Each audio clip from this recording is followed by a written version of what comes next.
Assalamualaikum warahmatullahi wabarakatuh. Waalaikumsalam warahmatullahi wabarakatuh. Selamat pagi anak-anak. Apa kabar kalian pada pagi hari ini? Baik, selanjutnya sebelum masuk ke pelajaran, alangkah baiknya tolong dipimpin doa terlebih dahulu. Baik, laki-laki dipimpin doa dulu. Dipimpin doa. Apa? Langsung pimpin doa aja. Dalam hati. Pimpin doa. Dalam hati. Baik, sebelum masuk pelajaran, alangkah baiknya berdoa terlebih dahulu. Doa dimulai. Baik, sebelum kita pelajaran, kita berdoa dulu, doa mulai.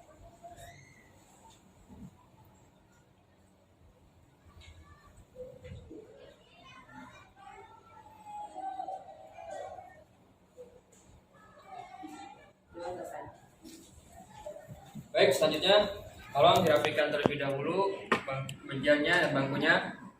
Rapikan terlebih dahulu pakaiannya.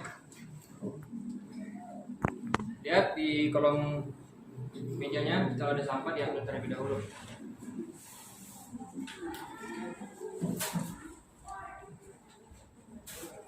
Nah, baik, selanjutnya tolong dengarkan. Bapak akan mengajar kalian satu persatu. Ahmad Nuril hadir. Almira Arkabima Anissa Hana tidak Anissa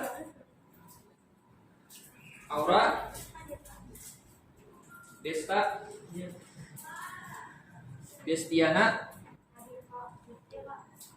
ya Fadila Farah Hafiz Ikviana Keisa Kevin Alban Iya Apriani ya Marsha. Baik, selanjutnya tujuan pembelajaran kita pada pagi ini yang pertama agar siswa atau siswi memahami tentang pengertian bab taharah. Yang kedua, agar siswa atau siswi memahami tentang hadas dan najis. Yang ketiga, agar siswa atau siswi memahami tentang tata cara berwudu. Baik, sebelum memasuki pelajaran, sedikit ada kata-kata motivasi. Yang pertama yaitu manjada wajada, yang artinya barang siapa yang bersungguh-sungguh pasti akan dapat. Nah, jadi sebelum masuk pelajaran, tolong disebut dulu. Ayo, kata motivasinya. 1, 2, 3. Manjada wajada. Barang siapa yang bersungguh-sungguh, ia pasti akan dapat. Ya, baik, terima kasih. Baik, selanjutnya Bapak akan menjelaskan perihal materi pada pagi hari ini, yaitu tentang pengertian bab taharah. Tolong disimak dan dengarkan dengan baik.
Ya baik, di sini pengertian toharo. Jadi toharo berasal dari bahasa Arab yang artinya berarti bersih atau suci. Nah, sedangkan istilah ialah suatu kegiatan bersuci dari najis dan hadas sehingga seseorang diperbolehkan untuk beribadah. Selanjutnya pengertian hadas, najis dan hadas.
Kedua, pengertian najis dan hadas. Najis berasal dari bahasa Arab yang artinya kotoran. Nah, sedangkan hadas berasal dari kata bahasa Arab yang artinya suatu peristiwa. Maksudnya suatu peristiwa apa? Peristiwa terkena najis, maksudnya tempatnya atau misalnya kita terkena najisnya. Ini disebut suatu peristiwa. Nah, jadi sedangkan hadas itu berasal dari kata bahasa Arab yang artinya peristiwa. Jadi peristiwanya kita terkena najis tersebut. Selanjutnya, yang pertama ya najis muaffafah. Nah, adalah najis ringan. Kenapa disebut ringan? Karena najis ini disebabkan oleh dari air seni baik laki-laki atau perempuan yang belum berumur 2 tahun. Nah, jadi cara mensucikannya bagaimana? Misalnya kita megang bayi tersebut, nah kita kena di tangan ini. Nah, jadi cara mensucikannya cukup mudah dengan misalnya kita ambil air, terus menyiram najis tersebut yang kena tersebut. Nah, jadi sangat mudah karena ini ialah najis ringan. Jadi kalau misalnya najis ringan itu cukup disiram saja. Kalau misalnya Pak bertanya bagaimana kalau misalnya saya takut kaki-kakian saya Pak, saya wudhu. Ya udah wudhu aja tidak apa-apa. Selanjutnya najis mutawasito ialah najis yang pertengahannya atau sedang. Nah, yang termasuk najis ini adalah yang pertama itu adalah bangkai, darah, nanah, dan muntah. Selanjutnya yang ketiga ialah najis yang paling berat, yaitu najis mughalazah. Yang ketiga ialah najis mughalazah, adalah najis yang bersumber dari anjing dan babi. Nah, ini masuk najis yang sangat berat. Kenapa dan bisa dibilang berat? Karena di sini disebabkan oleh anjing dan babi. Nah, cara mensucikannya bagaimana? Cara mensucikannya yang pertama membasuh air sebanyak 7 kali dan harus dicampur dengan tanah, salah satunya dengan tanah. Baik, tolong dicatat terlebih dahulu ya. Selanjutnya ialah hadas kecil. Hadas kecil yaitu keadaan seseorang tidak suci. Berarti kalau misalnya tidak suci, berarti dia harus bersuci. Dan supaya ia suci, maka harus wudu atau tayamum. Nah, misalnya kalau misalnya tidak ada wudu, misalnya tidak ada air, maka harus diganti dengan tayamum. Dan hal-hal yang menyebabkan berhadas kecil yang pertama karena keluar sesuatu dari dua lubang kubur dan dubur. Yang kedua, persentuhan kulit laki-laki dan perempuan yang bukan mahramnya. Jadi cara mensucikannya yaitu dengan berwudu. Yang kedua ialah hadas besar. Hadas besar yaitu keadaan seseorang tidak suci.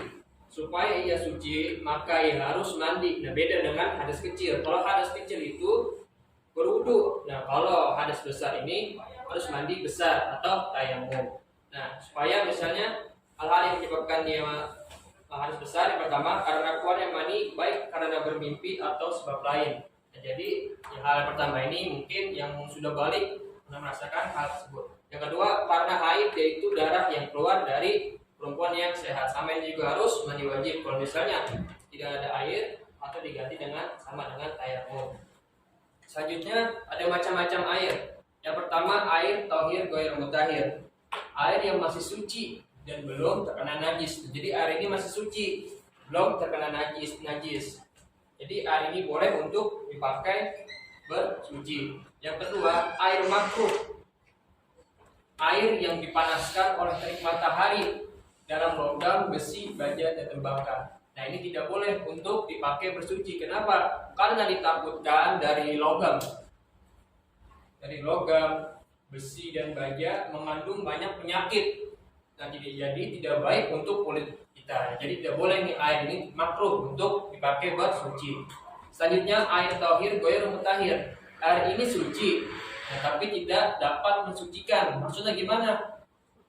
Nah, jadi air ini suci, tapi tidak dapat mensucikan. Nah, jadi air ini kurang dari 2 kulah atau terkena najis. Nah, jadi air ini suci sebenarnya, tapi tidak dapat mensucikan. Jadi tidak boleh untuk dipakai untuk berwudu. Yang kedua, air mustakmal, air yang sudah dipakai namun dipakai kembali. Misalnya kita berwudu di bak. Nah, air itu bisa dipakai sama saudara atau ibu kita. Nah, jadi kita memakai kembali air ini. Dan jadi disebut namanya air mustakmal, air yang sudah digunakan namun dipakai kembali. Dan jadi air ini kurang dari 2 kulah. Dari 2 kulah itu apa? Misal seperti ini. Misal ini batas maksimal air. Misalnya ini batas maksimal air. Nah, jadi air itu ada segini, setengahnya. Nah, itu tidak boleh dipakai berwudu. Namanya itu kurang dari 2 kulah. Jadi air ini ada mustakmal, air yang sudah dipakai namun dipakai kembali. Dan ini tidak boleh untuk berwudu. Yang kedua, air mutanajis. Yang terakhir ini air mutanajis. Jadi air yang tadinya suci namun terkena najis dan kurang dari 2 kulah. Nah, jadi air ini tadinya suci namun terkena najis. Misalnya seperti kejatuhan, seperti kayak kotoran hewan dari hewan lain, apapun yang menyebabkan air itu berubah rasanya, warnanya, dan baunya. Dan terus air ini juga kurang dari 2 kulah. Jadi kurang dari 2 kulah itu seperti yang tadi saya sebutkan. Baik, sudah catat terlebih dahulu ya. Selanjutnya syarat istinja dengan batu. Yang pertama yaitu batu atau benda kasar atau keras. Jadi kalau misalnya kita lagi berada sulit dalam keadaan air, nah maka kita kalau misalnya beristinja harus menggunakan batu atau benda kasar atau keras. Jadi harus kasar dan keras, jangan sampai benda tersebut sudah hancur gitu, nggak boleh. Terus yang kedua, batu atau benda itu tidak dihormati. Maksudnya gimana tidak dihormati? Misalnya ya namanya masyarakat mempunyai adat istiadat masing-masing. Jadi misalnya ada yang punya batu atau benda apapun yang dihormati. Nah, jadi itu batu atau benda itu tidak dihormati. Jadi tidak boleh nih menggunakan batu yang dikeramatkan atau dihormati. Tidak boleh. Yang ketiga, diusap sekurang-kurangnya 3 kali sampai bersih. Pak, kenapa kok 3 kali? Nah, jadi kalau 3 kali itu, kalau misalnya kurang dari 3 kali, takutnya najis tersebut masih nempel gitu di badan kita. Nah, jadi harus kurang-kurangnya harus sampai 3 kali. Nah, selanjutnya ada buang air. Yang pertama, mendahulukan kaki kiri pada waktu masuk WC. Nah, jadi sebelum masuk WC itu mendahulukan kaki kiri. Nah, yang kedua, mendahulukan kaki kanan ketika waktu keluar WC. Yang ketiga, istinja hendaklah menggunakan tangan kiri. Nah, jadi istinja ini harus menggunakan tangan kiri, jangan sampai terbalik. Tangan kanan untuk beristinja, tangan kiri untuk makan, nggak boleh. Harus istinja hendaknya menggunakan tangan kiri. Nah, selanjutnya hal-hal yang dilarang sewaktu buang air. Yang pertama, buang air di tempat yang terbuka. Nah, jangan sampai kita buang air di tempat yang terbuka. Takutnya ada hal-hal yang tidak diinginkan oleh kita. Yang kedua, buang air di tempat yang tenang. Nah, jadi jangan sampai kita buang air di tempat yang tenang. Takutnya air tersebut itu mempunyai misalnya ada masyarakat nih, misalnya kita buang air di tempat yang tenang, takutnya air itu dipakai untuk masyarakat sehari-hari. Yang ketiga, buang air di lubang. Jangan sampai kita buang air di lubang. Nah, selanjutnya tata cara berwudu. Jadi pertama itu niat. Jadi wudu yang pertama adalah niat. Jangan sampai lewat, harus niat terlebih dahulu. Yang kedua, membasuh kedua telapak tangan. Jadi membasuh kedua telapak tangan itu jangannya begini, nggak boleh. Jadi harus disela-sela. Yang ketiga, berkumur-kumur, istinsaq, memasukkan air ke dalam hidung dengan menghirupnya, dan istinsaq, mengeluarkan air dari hidung. Yang keempat, membasuh wajah. Nah, membasuh wajah itu jangan sampai sini, tapi dari atas sini sampai sini, membasuh wajah. Yang selanjutnya, yang kelima, membasuh kedua tangan sampai siku-siku. Jadi membasuh sampai sini, jangan sampai sini. Kebanyakan dari kita anak-anak membasuh tangan cuma sampai sini, jadi harus sampai siku-siku. Selanjutnya yang keenam, mengusap kepala. Nah, jadi mengusap kepala bukan hanya dibasahin aja kepalanya, tapi benar-benar sampai ulu-ulu kita basah, terasa sampai basah. Selanjutnya, membasuh telinga. Membasuh telinga ada 8 tertib. Apa nih tertib? Tertib itu dari awal sampai akhir berurutan, jangan sampai ada yang terlewat. Selanjutnya ialah mandi. Yang pertama, membersihkan kemaluan dan kotoran yang ada di sekitar. Yang kedua, mengucap bismillah dan berniat nawaitul ghusla fil hadatil akbari fardhu lillahi ta'ala. Yang ketiga, dimulai dengan membasuh kedua telapak tangan masing-masing 3 kali. Yang keempat, setelah itu berwudu. Yang kelima, menguirkan air dimulai dari pundak kanan terus ke kepala dan seluruh tubuh. Yang keenam, bila diyakini air mengenai seluruh tubuh, karena itu siraman air harus dibantu dengan jari jemari. Yang ketujuh, menggosokkan badan dengan tangan 3 kali. Dan selanjutnya tayamum. Jadi tayamum yang pertama membaca bismillah dan berniat nawaitu tayammum istibahati fadlillahi ta'ala. Yang kedua, memukulkan atau menepuk kedua tangan. Nah, jadi menepuk ini, misalnya ini anggap ya, tepuk, isi tepuk, sekali tepukan, saya tepukan dengan bunyiin, langsung ditiup, habis ditiup di kedua tangan sebelum memasuknya, jadi langsung itu tangan langsung ke muka. Yang keempat, membasuh wajah. Yang kelima, tertib. Yang keenam, dikerjakan secara beriringan.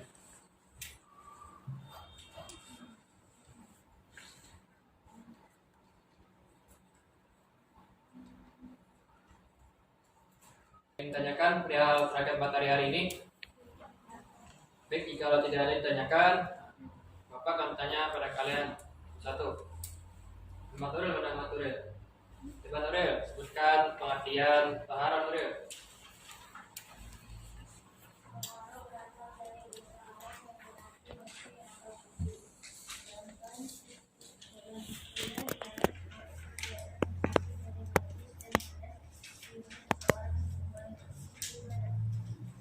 Ya, baik, terima kasih ya Mas Turil. Selanjutnya Almira. Tolong mana Almira? Almira ada Almira. Tolong sebutkan macam-macam najis Almira dan cara mencucikannya.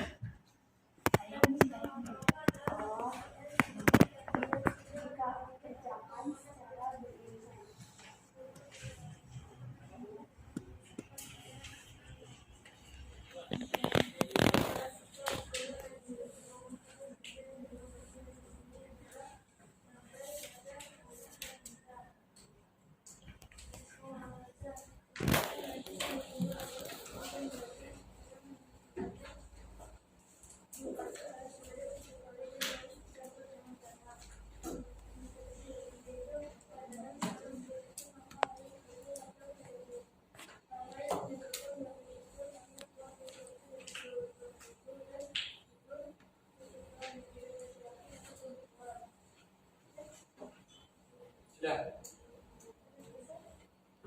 Ya baik, untuk pertemuan selanjutnya tolong dipelajari kembali materi yang sudah aku sampaikan, karena di pertemuan selanjutnya kita akan mereview materi tentang bab taharah. Baik, mari kita akhiri pembelajaran kita pada pagi hari ini dengan membaca ayat Alhamdulillah.